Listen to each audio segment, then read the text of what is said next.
We live in an age of political polarization and preference bubbles, of economic change, rising threats, and a rapidly changing world. Canada needs to stay relevant. We need more smart conversations. We need to dive into critical issues and big ideas with passion and unrestrained optimism. I'm Erin O'Toole.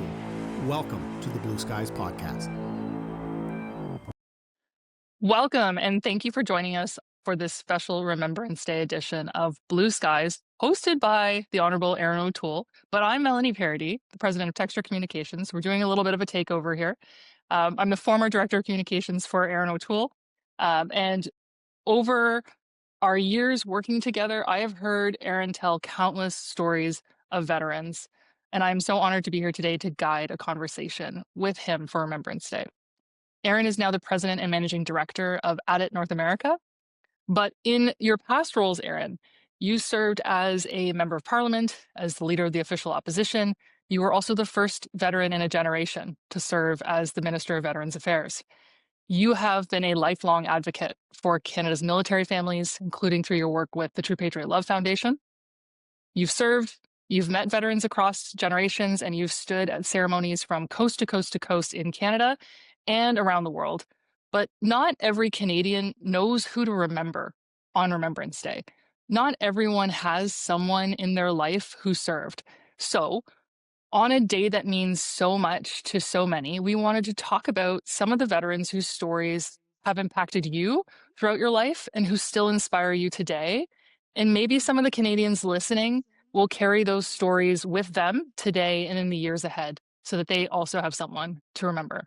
So let's reflect on the individual faces behind Remembrance Day, Canadians whose stories have stayed with you year after year. And I'd like to start with someone whose story became a symbol of reconciliation and kindness. So, Erin O'Toole, tell us a bit about George Emerson, the Canadian veteran who offered chocolate bars to a Dutch man during the Liberation, only to reunite with him 60 years later in the Netherlands. What stays with you about that moment and that incredible reunion? Well, first off, thanks, Melanie, for taking over. I don't mind Texture taking over the Blue Skies for such a special commemoration, because you're right. During the 2 minutes of silence at the 11th hour of the 11th day of the 11th month, marking the armistice from World War I, we're all meant to think about service. Maybe it was our grandfather or great-grandfather that came home but lost comrades. Military members that fought in Afghanistan will think of the people they lost during the longest conflict Canada ever served in. So sometimes we think the veteran is that 90-year-old gentleman at the cenotaph, but we have young combat veterans from Afghanistan in their 30s. So part of remembrance is making sure that we just honor, commemorate, and respect the service and sacrifice of our veterans. And I've had the incredible blessing. One of the biggest blessings of my public life was getting to meet these veterans in all parts of the country, getting to go overseas with them. So George Emerson, who you talked about, I was able to take him as one of the 70 veterans we took to the Netherlands to commemorate the 70th anniversary of Canada liberating that country. Something our country, our DNA as Canadians, we can't even appreciate, because our country has never been taken over. We've never lost our liberty and been occupied, but the Dutch have, and they will never forget it. In fact, some Dutch children know our military history better than our own children, and that's something that, you and I are trying to do something about. But George Emerson was from Port Perry, Ontario, and he told this story.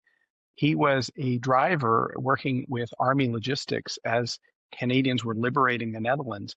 And as they were pushing the Nazis out, going into the Scheldt River Valley, the Nazis were slowly releasing some of the Dutch men that they had taken prisoner and were using basically as slave labor while they were occupying that country.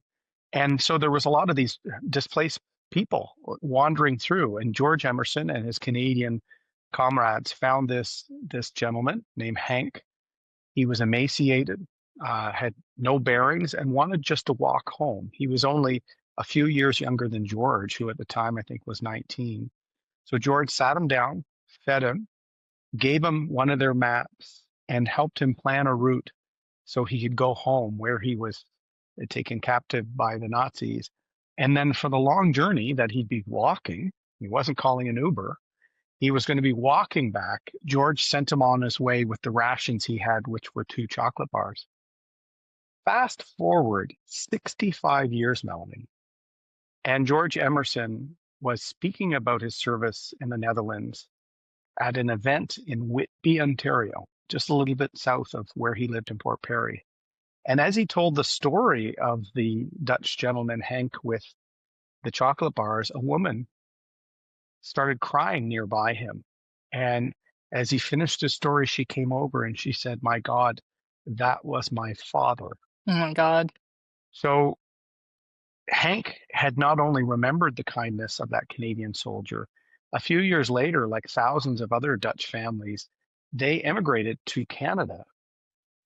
Never in a million years did they know they ended up moving to Whitby, Oshawa area and were literally kilometers away from where George was living.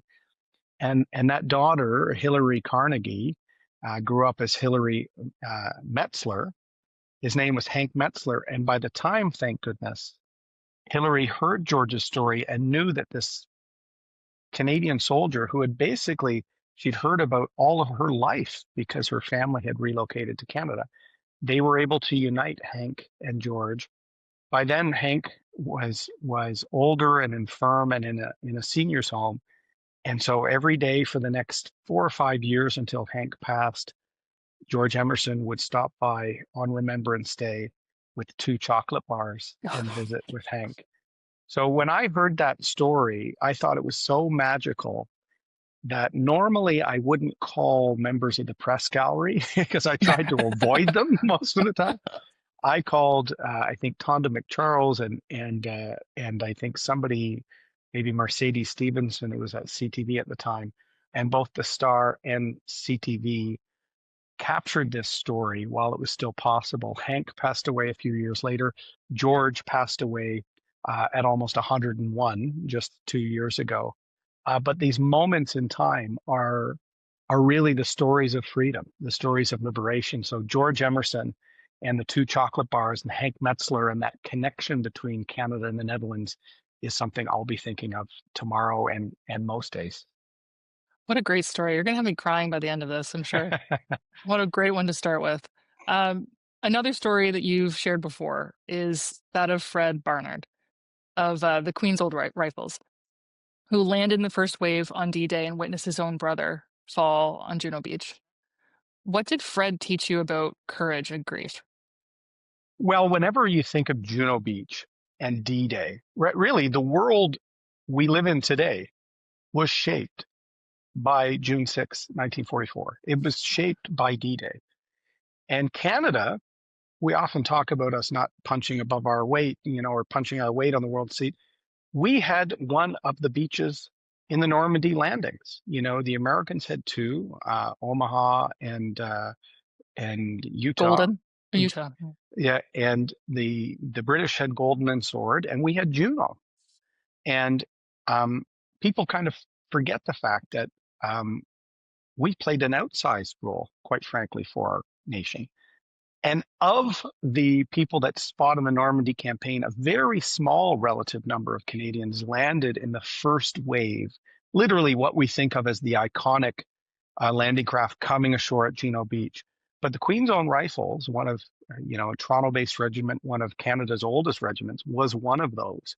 And young Fred and Dawn Barnard, from Toronto at the time, but I met Fred years later when he was older, living in Uxbridge. They landed in the first wave on D-Day on Juno Beach. And Dawn's memory of the day, which he recounted to school children for decades and even told on one of my podcasts back in the day, his last memory was in the landing craft looking over at his brother and him saying, "Give him hell, Dawn." And the doors went down, they landed, they of course were under fire right away. And what many people call the longest day, that first day of the Normandy landings where the Allies were trying to take back the continent of Europe from the Nazis. By the time Fred had hit the beach, he saw his brother Don hit and rushed to his side, and his brother was dead. And then he had to do Juno Beach, Melanie. The very fact that Fred could compose himself Yeah. and then fight for the rest of the day is unbelievable. And that story lived on because Fred did survive. In fact, Canada and Juno Beach, Canada was the only beach and the only country to surpass its objectives that day in terms of the landings. Now, Omaha and some of the other beaches had unique challenges, but that was taken into planning. So the only one who actually achieved their objectives were Canada that day. But I just can't imagine fighting across Juno Beach, having just witnessed the death of your brother. And so Fred told that story for many years. He obviously lived and struggled with it. He ended up living to be the oldest living Queen's Own Rifles soldier or veteran, so that in his final years, when he couldn't get out for parades, his regiment would bring it to him. And years ago, just after this, for the 70th anniversary of the landings in D-Day, the Queen's Own traveled to Uxbridge and did a parade down his street so that Fred and his daughter and Tish McDonald and all the wonderful people in Uxbridge that had preserved his memory could join that special moment. I spoke about the Bernard brothers in the House of Commons and got so many notes on it because these things strike a nerve. They are what made our country. That's just incredible. And it's so important how small towns play such an important role in making sure that veterans within the community are recognized and doing what they can to include them, like moving the parade down their street. It sounds like a small thing, but we all know the refrain from the poem "The Fallen." They shall not grow old as that we that are left behind grow old. Those are what we recite in the evening, in the morning. We will remember them. The next part of the poem goes on to say, "They mingle not with their laughing comrades again. They sit no more at familiar tables at home." That I always would talk about at some of my speeches because the impact of war is far beyond the battlefield. It's that seat at the family table that was never filled again with a son or a brother or an uncle or increasingly a sister. That scar that really never heals is part of our duty of remembrance. And to just think of the tens of thousands, what would their lives have been like had they returned? It's why no one wants peace more than a soldier or a veteran. yeah. There's also Ed Groves, a member of the 1st Special Service Force, the famous Devil's Brigade. You've honored him before in Washington. What did you learn from Ed, and why does his legacy matter so much to you? Well, Ed is one I remember for a couple of reasons. One, in that he was living in Port Perry, and not only was I able to go to Washington and join the U.S. Congress in awarding the gold medal to his unit, a Canadian U.S. unit I'll talk about in a second, but I also, as Veterans Affairs Minister, got to do an event at a Legion somewhere in Canada after the Washington event, and I chose my own Legion, Branch 178. And Ed and a couple of other 1st Special Service Force veterans who were still alive came and got a commemorative copy of the gold medal. Ed, I got to speak with several times because he was from my area, and he always downplayed. He typifies most veterans who, "I did what any other man would do," is all he would say often when asked about it. But what was remarkable about the Devil's Brigade, Melanie, is we talk about the Special Forces now, JTF-2 or the Navy SEALs in the US. The predecessor unit of both of those special operations units was the Devil's Brigade, the 1st Special Service Force. A reminder that Canada, again, not only used to be an equal to the United States, we were a leader in this type of special operations warfare. The old movie, The Devil's Brigade, is a classic if Canadians want to see the pride. And as I said in Washington when I spoke as a brand new minister, I was going, what am I doing here? Harper wasn't invited to speak in Congress. I was, as Veterans Minister, because of Ed Groves. And I used to say, whether it was bugles or bagpipes, lieutenants or lieutenants, we served and died alongside one another. And We should never lose sight of that, despite tweets and tariffs. We should never lose sight of the true depth and quite frankly heartbreak of the Canada-US relationship. Ed Groves embodied that, never wanting to talk about himself, saying he did what any man would do. I got to meet so many of those Devil's Brigade veterans, and they were all so special. It's an amazing story. And and you're right, like especially in a moment like this when there's tensions between Canada and the United States in terms of our trade relationship, it's really important that we reflect on all of the times that we have fought alongside each other throughout our history. And so many Canadian veterans have an experience of working alongside American veterans. And that is something that will bind our two countries together forever, regardless of politics. 100%. And I often say that level of dying together, uh, heaven knows no love but a man that dies for his brother. I'm misphrasing the paragraph from Luke, but to give your life for alongside another is pretty heroic, and it shows that the Canada-US relationship is far more important than any one president, any one prime minister, any one era. It should transcend leaders in politics. Yeah. On Remembrance Day, there are stories that demand to be told, but that are often hard to hear.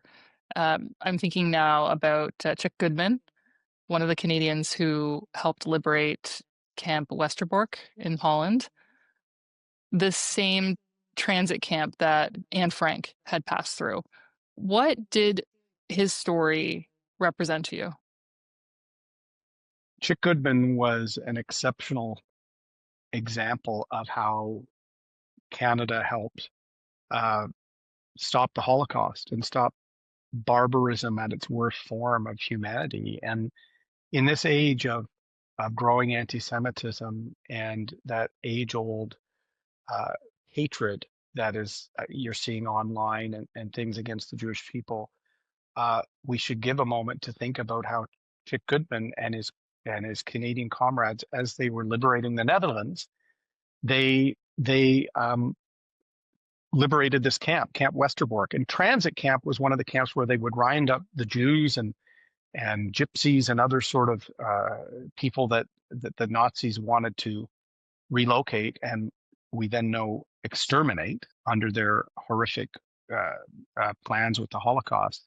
They would then be stayed at this camp and then sent to Auschwitz or Bergen-Belsen or one of the death camps. And so when the Canadians liberated it, there were still people there that who, by the grace of Canadian liberation, were not sent and survived the Holocaust. And so we had a couple of survivors of the Holocaust join Chick, myself, Jason Kenney, who was the Minister of National Defense, and Maureen Harper, as we toured the memorial place, the end of the rail line in Camp Westerbork. And Chick described how, at the moment, he didn't realize how profound what they were doing was, because he didn't know the extent of what the Nazis had been doing as an individual young soldier. He had signed up lying about his age, like so many men had. But what he saw at that camp and the liberated people, the Dutch Jews that were liberated, knew what awaited them. And so they were liberators, not just of a country, but of a people. And uh, at this time of year, we have to remember the depravity of World War II. And so Chick, and I know the next veteran we may talk about, were often reminders of that to me when I got to speak about it with them personally. Yeah, so tell me then about Colin Brown, who I think you're alluding to, who helped liberate Bergen-Belsen. Though he never went into the camp himself, he stayed connected with the memory of that place and with you. What did Colin share with you about that time? Well, Colin was an exceptional Canadian veteran. He was one of the ones we took to the Netherlands for the 70th anniversary of the liberation. And he was one that stayed in regular touch with me, as many did. I viewed it as a gift. He would send me articles. He knew I loved hearing his stories. And the photo, I think Mackenzie at Texture is going to be popping up some of the photos. The photo that the Prime Minister's photographer caught of me and Colin talking in Holland is one of the ones that I'll always remember that moment with him. He loved to tell stories, and he was always good natured. But when he spoke to me about Bergen-Belsen, he was actually one of several hundred Canadians that were then attached posted to the British, and so he was with the British Army when they liberated the concentration camp Bergen-Belsen, uh, memorialized tragically by Alex Colville, the Canadian war artist, who painted a haunting image, "Bodies in a Grave," which I've sometimes shared on Holocaust Remembrance Day. 120,000 people were in that camp, 70,000 killed, murdered as part of the Nazi death camps. And while Colin said he didn't go in, as they approached the camp, the smell, um, it was something like it was otherworldly. And he would then talk about the importance of never forgetting that. And he said that some of the soldiers that went in, he was quite glad he didn't go in because some of them came out and were never the same. And Yeah. so, what these young men did, both Chick and Colin, had no idea that at the end of their long march, they'd be encountering the worst of humanity. Um, and these were many of the nightmares that stayed with many of the men afterwards: the mental injuries, the invisible wounds. Thank goodness we're so much better at treating them and getting support for them now. But back then, you were told to go to the mess or the Legion, have a whiskey and forget Yeah. about it. Well, a lot of them never did. Yeah. I mean, it would be impossible to forget seeing something like that. You've also always made space for Korean War veterans, men like Doug Finney and Bernie Lacey. How did their service impact you personally, and what did it mean to you to have Doug as your constituent when you served as minister? This was one of my really special moments as veterans minister, because just by chance, as you recall, Melanie, got kind of appointed in the tail end of the Harper government to Veterans Affairs.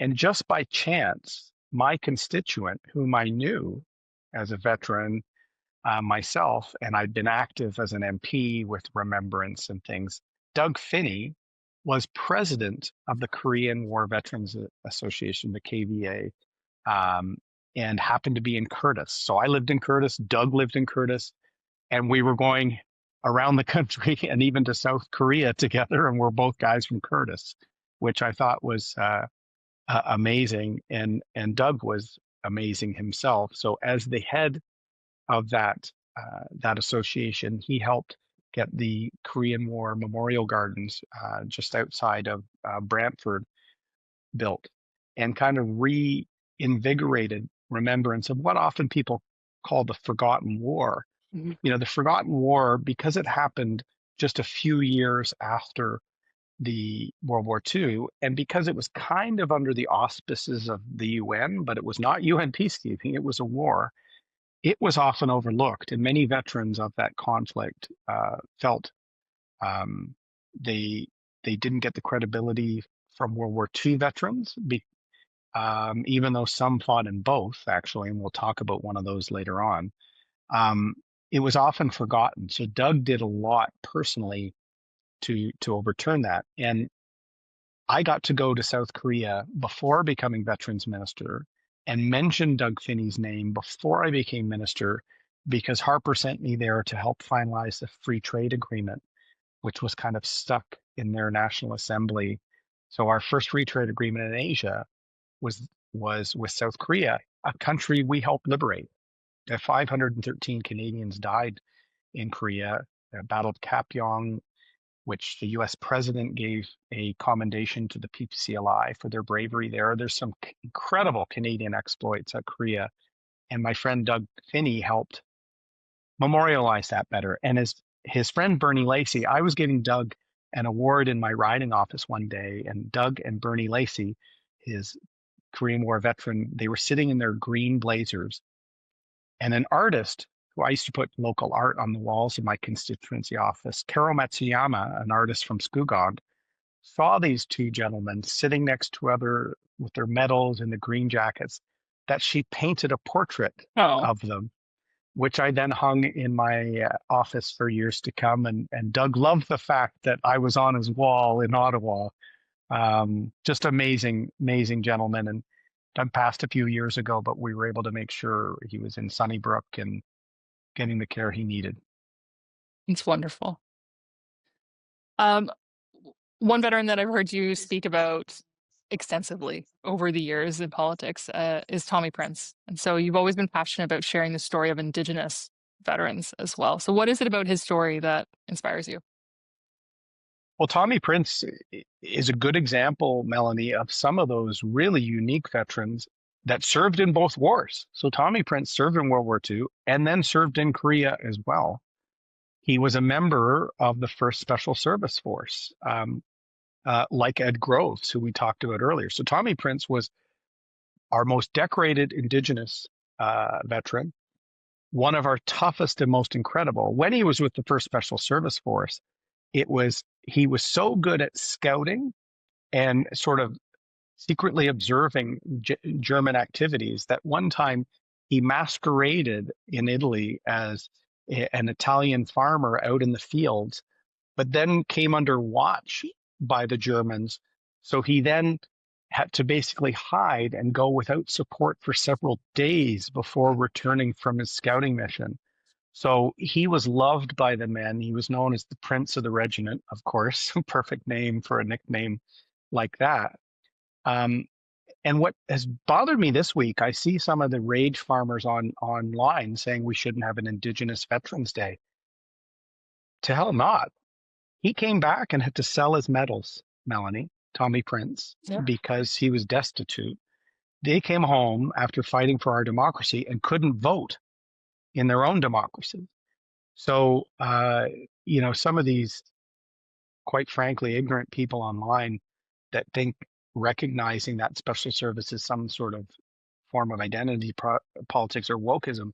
No, it's a recognition that we did not live up to our own values back when we were asking them to put their life on a line for a country that was running residential schools and was having worse than second-class citizenship.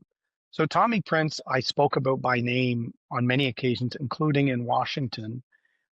He was decorated by both the Americans and by Canada. He got the U.S. Silver Star for his bravery with a joint unit. So he's one of our most exceptional veterans ever. And I'm just so glad that in recent years, Canadians are starting to give him the due he deserves. Yeah, he definitely does. So many Indigenous veterans came back to nothing. There were no supports. Peter Pegamabo in the First World War was probably the greatest sniper ever in the history of warfare. And same situation. He was from Parry Sound, came back to no support unless it was local in the community or with their First Nation. And generally second-class citizens, Veterans Affairs, eventually when that was stood up, often disregarding and not giving them the benefits they were due. So some of the stories of their heroism, shining a brighter light on it now, I view it as my duty, and I view it as our duty as part of reconciliation. Yeah, absolutely it is. Let's bring the discussion a bit closer to home for you. You've talked about Bill Colville, who was wounded at I think it's Lemone River in Italy, and who helped inspire the Highway of Heroes Lave project, which I know is something that's so important to you. Can you tell us about his service and about the Colville family and who paid the ultimate price in losing him? Yeah, no, listen, Bill Colville, although he always pronounced it Colville, although everyone in town called him Colville, which was quite funny, was an exceptional veteran. He fought with the 48th Highlanders in the Italian campaign manually. Another great regiment here in the Toronto area, historic. He used to joke they had 10 battle honors on their colors from World War II, and he fought in 7 of them until he was wounded at Labona River and was taken out of the war, wounded quite badly. In fact, in one of my podcasts where I had him on years ago, he talked about hearing the medics talking about him as a goner, which obviously they should never do because he was not a goner. But Bill was the most remarkable guy in that he lived on this hill by 401. It was actually a little drumlin right by the 401 on Baseline in Bowmanville, Ontario. And he said to me he wanted to donate his house to the Legion to build a monument to the Highway of Heroes because he watched after the war, Melanie, the 401 be built. That was his age. He watched it be built. He watched them build the Darlington generating station. He watched Southern Ontario kind of grow up from this hill, and he wanted to donate that and put a monument because he said he was so moved whenever he saw the repatriation vehicles coming from Trenton to the coroner's office in Toronto. That was the Highway of Heroes. What's so special about the Highway of Heroes is there was no government edict to be on the bridges. No, There but was we filled no, them. yeah, that was passionate, patriotic Canadians showing love and support for families going through the hardest drive of their lives, right? Who had lost a loved one and were with the hearse driving down the high. It was such a spontaneous. And Bill said, we've got to mark this. And he wanted to do it on his hill. Well, eventually we didn't do it on his hill, Melanie, but just down the hill in the parkland adjacent to the Highway of Heroes, we installed one of Canada Company's light armored vehicle monument projects. And we put a little parkette with benches and with 5 historical plaques that you can read or use the RFID with your cell phone to see the 158 we lost on the ground in Afghanistan, to learn about the mission and to learn about the outpouring of the Highway of Heroes. All came from a World War II veteran who wanted to donate everything he had to Remembrance. The final thing I'll say, the Colville family is kind of famous amongst Air Force circles because they're the basically Saving Private Ryan example for Canada. The 3 Colville brothers from Bowmanville were 3 pilots that all died during World War II. Wow. So a family lost 3 of their sons. And so there's a Rotary Memorial Park in Bowmanville named for the Colville brothers. They're also memorialized in the Branch 178 Legion. But when I was an MP, I visited the British Commonwealth Air Training Plan Museum in Brandon, Manitoba with my friend Larry McGuire, a museum built by a veteran who'd come home, had success in the cattle breeding business, and spent most of his money building a museum to the friends he lost. As soon as I came in, he said, "I heard you're from Bowmanville, the Colville brothers." So amongst flyers, that it's a very well-known family, and Bill was their cousin. So here was small town Ontario, families stepping up, giving all their sons for their country and for the values it represents. So the Colvilles will be in my mind tomorrow. What an amazing contribution. Another young man from Bowmanville, Nick McCabe, someone who worked in your office and attended RMC and just completed a tour in Latvia. Talk to me about this next generation. What does someone like Nick represent to you? Well, I'm glad because we have young servicemen and women right now. We have young veterans right now. So Nick McCabe was inspired in part by Bill Colville. And so I'm glad we're talking about him now. Nick was so keen to go to RMC that as he was preparing, he met with me, worked in my office because he didn't get in the first time he applied. So he applied himself, improved his marks, got in, determined to serve his country, and helped us with all of these commemorative events, met Bill Colville, and really fell in love with our military history. And not only did he go to the RMC with a couple of young people from Durham. Obviously, their MP was a big promoter of this, so I kind of was a recruiting force for the RMC. Nick was on the military skills team that goes and competes at West Point every year in the Sandhurst competition. Canada is usually in the top 3 or 4 out of 80 teams each year. That's how good we are, Melanie, when we give the people the tools they need. And Nick just returned from a tour in Latvia, served with the RCHA, and he was just awarded top junior officer in the RCA in the artillery branch last year in Canada. So someone drawing inspiration from the Bill Colvilles, who are no longer with us, Nick McCabe and young men and women like him are living up to that high standard our veterans set. That's amazing. Some names are especially hard to say because they left us too soon. So let's talk about Julie McKenzie, one of the first people that you met in the military.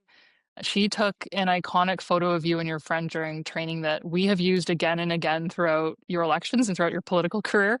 But tell us about the woman who held that camera. She died in a rescue crash in 2002. What would you like people to know about Julie?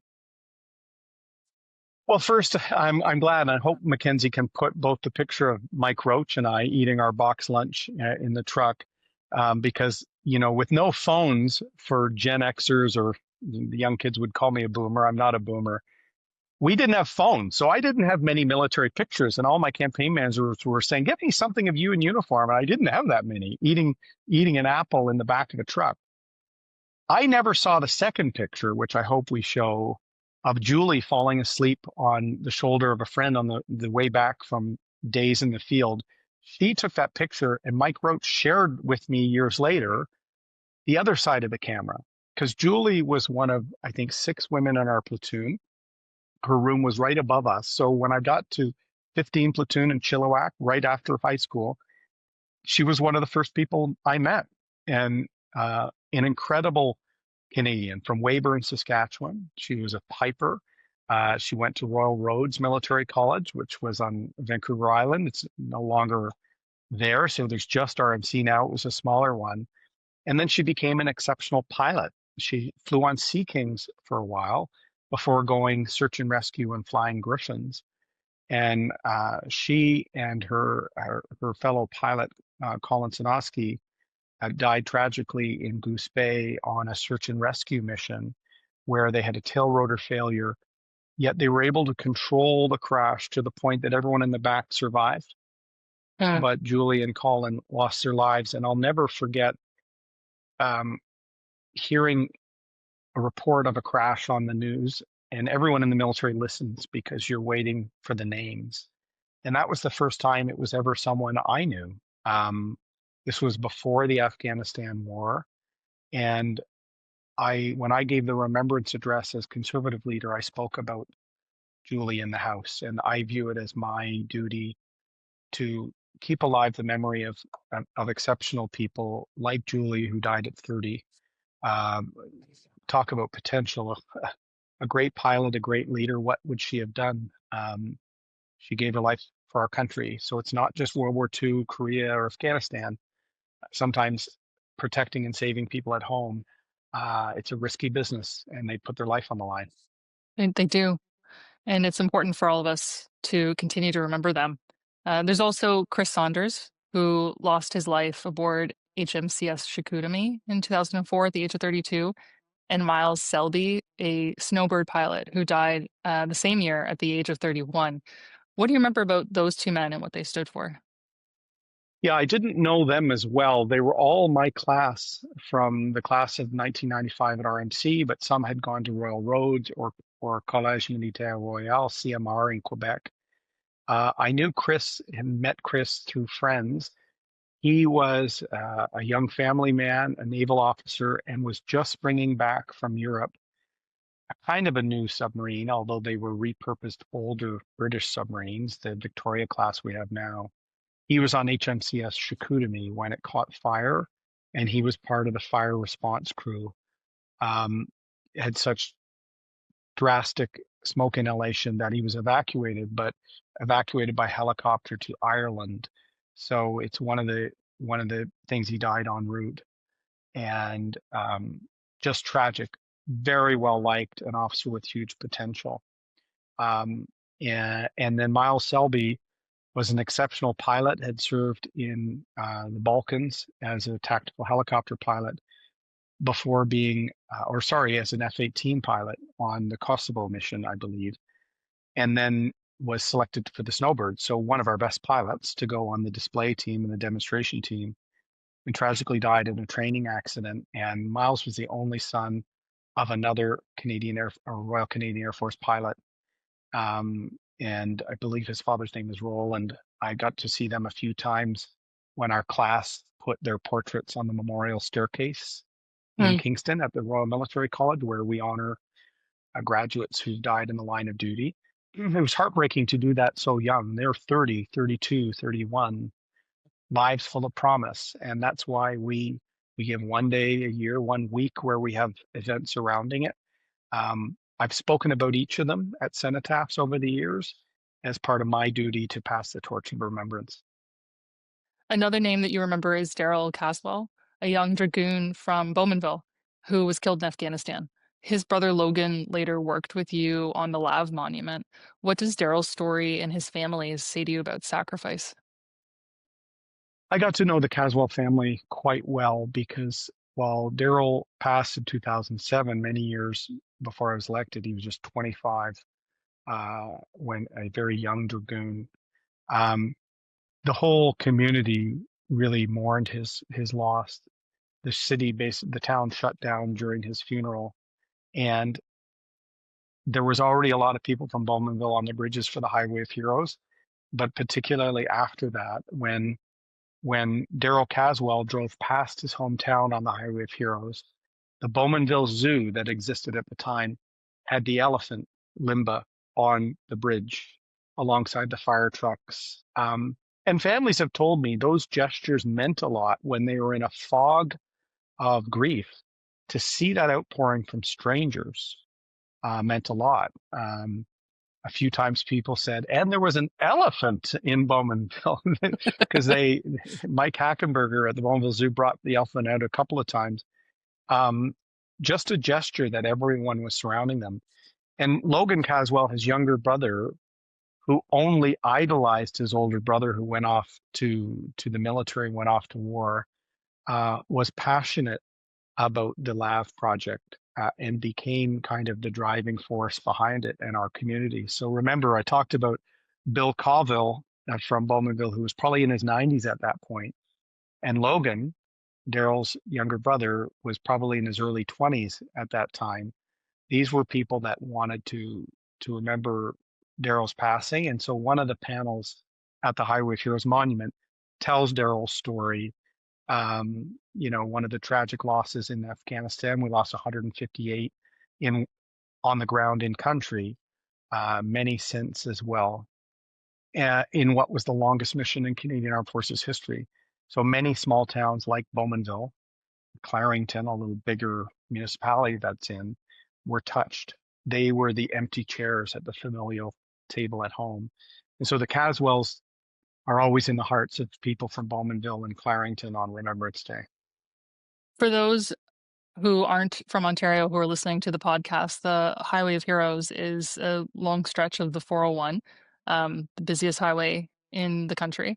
And at every overpass along the route, hundreds of kilometers long, people, ordinary civilians, first responders with fire trucks, with ambulances, etc., will come out and line draped with Canadian flags every single overpass. If you can imagine, and like dozens, maybe there's hundreds of overpasses. I'm not sure how many there are, but it seems like every single street there'll be people lined up, and it's such an incredibly beautiful and powerful thing to experience. I hope to never have to experience it again in my lifetime because of what it means. But it is a beautiful thing that that Canadians participate in. There'll be kids that would leave school early to go and stand. Yeah, it was quite remarkable. One time, my in-laws were here from Nova Scotia, Barb and Ralph visiting, and there was a repatriation, and they really wanted to show their support and be part of it, because of course in Nova Scotia they'd seen it, but had never been able to show their respect. What is lovely as well, Melanie, is even though that Highway of Heroes is a little stretch in Ontario, the 401, most of the other provinces have basically earmarked and dedicated parts of their highway system to be the Highway of Heroes. So Nova Scotia has a Highway of Heroes. Many other provinces now honor their veterans and the fallen through a highway. And going back to the Devil's Brigade, the first Special Service Force, the highway, I think it's Highway 5, I may be wrong. Somebody will correct me from Alberta, but the highway that runs from Alberta, from Calgary to Helena, Montana, which was the training ground of the first Special Service Force, is the first Special Service Force highway on both sides of the border. And to her credit, when I went and drove from Calgary to Helena, Montana, a few years ago to do a True Patriot Love expedition, the signs on the Canadian side were cracked and kind of looking old, and they were pristine on the Montana side. So to her credit, Premier Smith, when I sent a note to one of her staff, boom, they were fixed. And Canada's was equally as prim and proper, um, because I'm sure that's probably the only place in the world where there's a highway between two countries that reflect their military service together. So these, whether it's chocolate bars in the Netherlands, whether it's the loss of a friend you served with, or the loss of your brother on Juno Beach, um, the new younger Canadians who are serving today, all of these things are why we wear the poppy. All of these things are what we should be giving thanks for and committing to remember when we have our silence here on Remembrance Day. One more name that I'd be remiss not to mention is Nathan Cirillo, because his death was felt by every Canadian, but also among our allies. And I will personally never forget touring the Commonwealth graves at Passchendaele, which is, if you get the chance to go to Passchendaele, do it. And I stopped in for a beer in a pub afterwards, the Passchendaele pub, as it's aptly named. And there in the corner of the pub was a photo of him. And it was like a small shrine, and I'll never forget it. It was so moving to see this little pub in Belgium honoring him. They didn't know him, but they were so moved by what had happened, that they honored him. In part because the war and the liberation of the region is still very present. All these years later, still the frost every year heaves up munitions, if you can believe it. Yeah, Still, each year, yeah. it's incredible, and farmers pile it up on roadsides, and so it's still very present in their lives. They've not forgotten the role that Canadians played in liberating them. Um, how did his death change the experience of Remembrance Day for Canadians? Well, certainly I know from the Legion that the year that Nathan was lost was the largest year for poppy sales in the previous number of years, because Canadians were all touched by that. Certainly, I've spoken about it and was at his funeral in Hamilton. Two really interesting stories on Nathan Cirillo and his continued legacy. You know, literally guarding the tomb of the unknown soldier and dying from a terror attack on a sacred spot. It touched a nerve, um, so much so that when I went to Washington a year later, as at Arlington, to lay a wreath at the tomb of the unknown soldier in Washington at Arlington, the first thing when the superintendent of Arlington met me as a foreign dignitary, the first thing is he said, on behalf of the regiment and the Arlington family, Minister, let me pass along our most sincere condolences to Canada and the family of Nathan Cirillo, who was struck down in the role that our guard here plays at Arlington. And he was visibly moved when he said that to me. And it was 6 months later that it took me aback, and it showed that how it resonated from the Passchendaele pub right through to Arlington. The other thing is, in the days after his attack, and his death and the attack on Parliament Hill, I started getting emails from Canadians, same ones that were on the bridges, saying, send him back to Hamilton along the Highway of Heroes, from because he was in Ottawa where he was killed, obviously, and everyone knew he was another Argyll and Sutherland Highlander, much like Colin Brown, who we talked about earlier. And their regiment was based in Hamilton at the Foot Armories, another Victoria Cross winner. And this spontaneous thing was happening, and I happened to be having a beer with a classmate, a hero from Afghanistan, Bill Fletcher, who won the Star of Military Valor, who was the military senior advisor to the CDS, Tom Lawson. We're classmates, and we bumped into each other so many times and said, let's finally go for a beer. It ends up being the day after that tragic attack, and he sends me an email. He said, you probably don't want to go for a beer. I said, I actually need a beer more than ever before. And I told him about this outpouring. And I told him, and he knew from being an Afghan, that how important the highway was for families, for closure. So those emails mattered because they were going to fly him Mm, to Hamilton. And I said, look, I'll run it up my flagpole. That's Stephen Harper. yeah. You run it up your flagpole, General Lawson. This will be important for the regimental family, for the Cirillo family, and for Canadians. And I was so proud that Rebecca, Molly, and Jack were on the bridge. I was at Parlsec at the time, so I was on Friday house duties. I think it was a Friday he was brought back.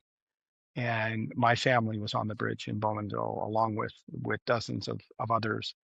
Um, so Nathan Cirillo, it was 10 years last year, and I joined the family at a commemoration in Ottawa. Hard to believe how quickly time goes, but he'll always be in my heart. Yes. For so many Canadians. What do you hope Canadians reflect on this year when they pause for a moment of silence? Well, we remember some of these names and appreciate the sacrifice and the empty family tables.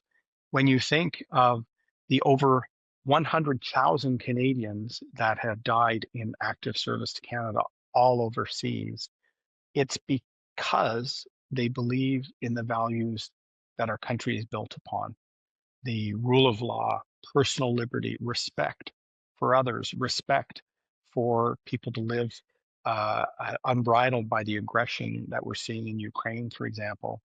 And I hope that we not only respect and remember that sacrifice, we look at military service as being noble, as a sign of good character and good citizenship, to be able to put your country first, to put it ahead of your own well-being. It seems like a quaint notion from the past, but it's the foundation of modern democracies. And I think we take it for granted way too much. So for a lot of young people that are looking for some meaning in their life, especially a lot of young men, I often challenge them to serve at a calling higher than yourself.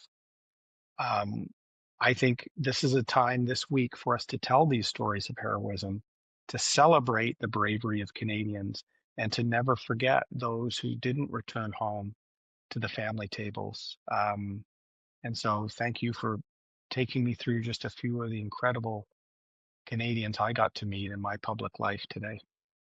Thank you, Erin. Thank you for your service to Canada. Thank you for your stories and for your commitment to keeping these names alive in our national memory. Thank you to all men and women who have served this country. We remember and think of you all on this important day. And thank you to all Canadians who take the time to remember, not just today, but always, lest we forget. Lest we forget. Thank you.